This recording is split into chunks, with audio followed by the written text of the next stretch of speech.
Makanya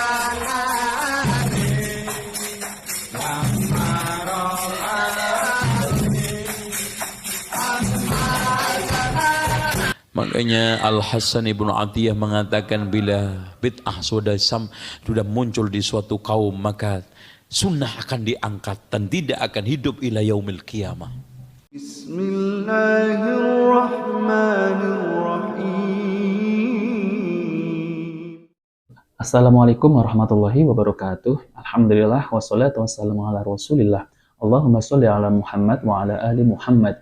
Alhamdulillah kita bertemu kembali di channel Cahaya Hidayah.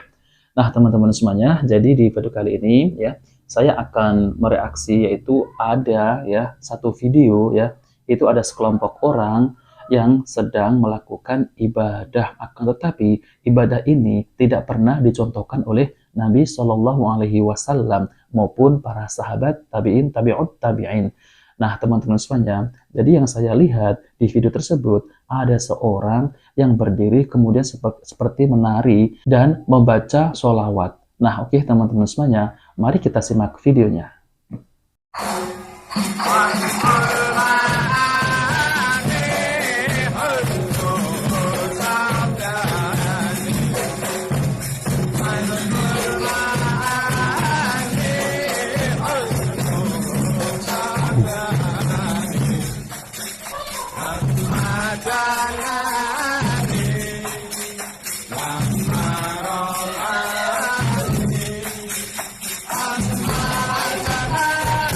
Nah, teman-teman semuanya ya, jadi kalau saya perhatikan ya, ini adalah perbuatan yang diada-adakan ya. Nah, teman-teman semuanya, jadi kalau saya perhatikan ya, video tersebut, ini adalah perbuatan yang diada-adakan ya. Jadi ini adalah perbuatan yang tidak ada tuntunan dari Nabi Shallallahu Alaihi Wasallam. Kemudian ya, teman-teman semuanya, apakah ini adalah perbuatan yang dilarang oleh Nabi Shallallahu Alaihi Wasallam ya, yaitu sebagaimana perbuatan bid'ah. Nah, oke teman-teman semuanya, jadi mari kita simak penjelasan dari Ustaz Zainal Abidin LC Hafidhullah Ta'ala. Kalau orang Islam dikalahkan kafir, yang dihancurkan muslimnya. Tapi kalau Islam ini yang diserang dengan bid'ah, yang hancur agamanya. Inilah yang membuat para ulama kita lebih takut Islam itu dihancurkan oleh bid'ah daripada orang kafir. Karena orang kafir itu ganggunya muslim toh, agamanya masih utuh. Mereka mengganggu ajarannya. Dibikin ini, dibikin itu, akhirnya asli hilang. Makanya Al-Hasan Ibnu Atiyah mengatakan bila bid'ah sudah muncul di suatu kaum, maka sunnah akan diangkat dan tidak akan hidup ila yaumil qiyamah. Dan katanya ini Abdullah Ibnu Mas'ud, Sufyan As-Sauri mengatakan setan itu, iblis itu lebih mencintai bid'ah daripada maksiat. Kenapa? Karena kalau bid'ah itu sudah dilakukan, orang rata-rata meyakini baik. Kalau maksiat, rata-rata orang melakukan dengan dasar ada suatu keyakinan jelek. Coba sekarang antum datang kepada kerumunan orang-orang judi. Pak, tolong dong Pak, berhenti judi, kan nggak bagus. Dia masih sadar. Iya Pak, mohon maaf Pak, sebetulnya saya sudah ngaku Pak, ini judi nggak bagus Pak. Cuman gimana ya Pak, kalau nggak judi pusing. Gitu. Masih nyadar judi itu jelek. Tapi coba antum datang ke kerumunan orang-orang tahlilan. Pak, assalamualaikum Pak, mohon Pak dihentikan karena ini sesat. Sandal itu terbang sandal. Itu sesat, dikit-dikit bid'ah sesat. Lu aja yang masuk surga, sekampung neraka. Lu sendiri yang masuk surga. Emangnya surga ini lu udah kaplingin apa? Gitu. Dikit-dikit kagak ada zaman Rasul bid'ah, kagak ada zaman Rasul bid'ah. Muka lu juga nggak ada zaman Rasul. Itu ngomongnya Pak, dalilnya itu. Coba kesel nggak lu? Makanya Imam Syafi'i itu kalau debat sama orang bodoh nggak pernah menang. Gitu. Makanya jangan ladenin. Itu Imam Syafi'i itu debat dengan siapapun menang kecuali sama orang bodoh. Itu kalah. Itu. Dan coba antum sekarang ngomong orang seperti itu, nggak ada, muka lu juga nggak ada zaman Rasul. Kitab mana yang untuk bantah ente? Ente baca itu buleken nggak dapat tuh. Dan kadang-kadang alasan mereka itu simple-simple tapi bikin aduh ngesel ya Allah ini. Udah sabar aja udah. Itu. Makanya di sini bid'ah itu bahaya, tapi nggak banyak menyadari. Apalagi sekarang julukan orang yang melakukan bid'ah itu kan keren, Wahabi. Udah, ceramah aja belum Pak, udah dituduh Wahabi, baru innalhamdulillah. Innalhamdulillah, nah ini nih Wahabi nih. Kok tahu Pak? Tuh khutbahnya, terus sebentar lagi lihat bid'ah. Aduh, udah. Belum apa-apa Pak. Pak, saya ini kan belum ceramah apa-apa Pak. Bapak kok udah tuduh Wahabi, taunya dari mana tuh? Akhirnya lihat. Fa inna kulla bid'atin dhalalah, fa inna kulla dhalalatin finnar. Ah, itu khutbahnya Wahabi katanya. Padahal itu khutbah hajah, khutbah paling mulia, khutbah yang diajarkan Rasulullah. Langsung ditembak. Sampai ada satu masjid dia di daerah Jawa Tengah itu. Pokoknya ustadz yang kesini jangan sampai pakai innalhamdulillah.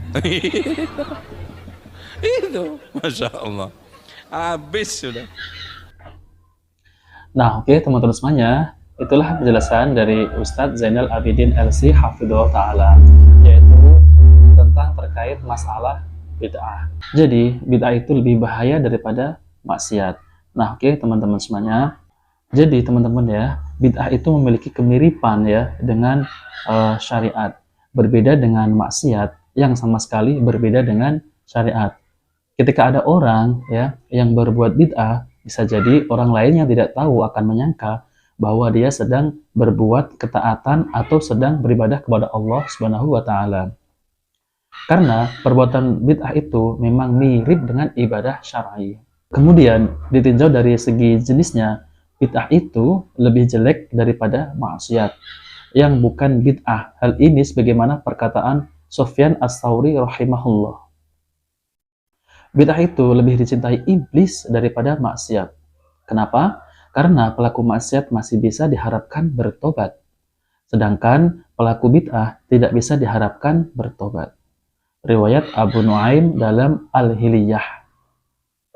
Nah, oke teman-teman semuanya. Kemudian bagaimana perkataan Syekhul Islam Ibnu Taimiyah rahimahullah, yaitu tentang perkataan yang di atas. Maksud perkataan beliau, pelaku bid'ah tidak bisa diharapkan bertobat, bahwa pelaku bid'ah yang menjadikan perbuatan bid'ahnya itu sebagian dari agama, padahal tidak pernah disyariatkan oleh Allah Ta'ala dan Rasulnya. Perbuatan bid'ah yang jelek tersebut dihias-hiasi sehingga dia melihatnya sebagai sebuah ibadah, ketaatan, maka dia tidak mungkin ingin bertobat selama dia menganggap bahwa dia sedang berbuat kebaikan. Karena awal mula dari tobat adalah ilmu bahwa perbuatan tersebut adalah perbuatan yang jelek, yang perlu ditobati. Atau dia tahu bahwa dia meninggalkan kebaikan yang diperintahkan oleh syariat, baik perintah yang sifatnya wajib atau sunnah. Sehingga dia pun bertobat dan kemudian mengerjakan perintah syariat tersebut. Sehingga selama dia menyangka bahwa perbuatan bid'ah tersebut adalah kebaikan, padahal perbuatan tersebut adalah kejelekan, maka tidak mungkin dia bertobat. Akan tetapi, tobat dari bid'ah itu mungkin terjadi dan memang real terjadi, yaitu dengan Allah Ta'ala memberikan hidayah dan petunjuk kepadanya, sehingga jelaslah baginya kebenaran. Hal ini sebagaimana Allah Ta'ala berikan hidayah kepada orang-orang kafir dan munafik, dan serta sekelompok ahli bid'ah dan orang-orang yang tersesat lainnya, yaitu dengan mengikuti kebenaran yang telah dia ilmui. Majmu' Fatawa 10/9. Nah teman-teman semuanya, mengapa bid'ah itu lebih jelek daripada perbuatan maksiat? Ya, bid'ah itu lebih jelek daripada perbuatan maksiat berdasarkan sunnah dan ijma' letak kesalahan dosa pelaku maksiat. Pelaku maksiat adalah mereka melakukan, menerjang sebagian perkara yang dilarang oleh syariat.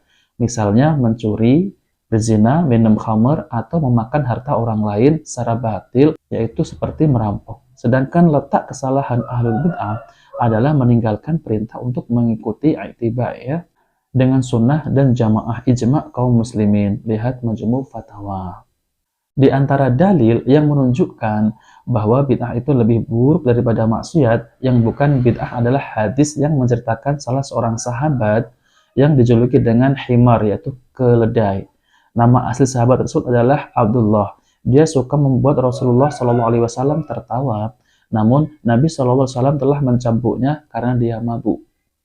Suatu hari dia ditangkap lagi dan Nabi SAW memerintahkan agar dia dicambuk. Lantas salah seorang sahabat berkata, "Ya Allah, laknatlah dia, betapa sering dia tertangkap." Maka Nabi SAW bersabda, "Janganlah kalian melaknat dia, demi Allah, setahuku dia mencintai Allah dan Rasulnya." Hadis riwayat Bukhari nomor 6780.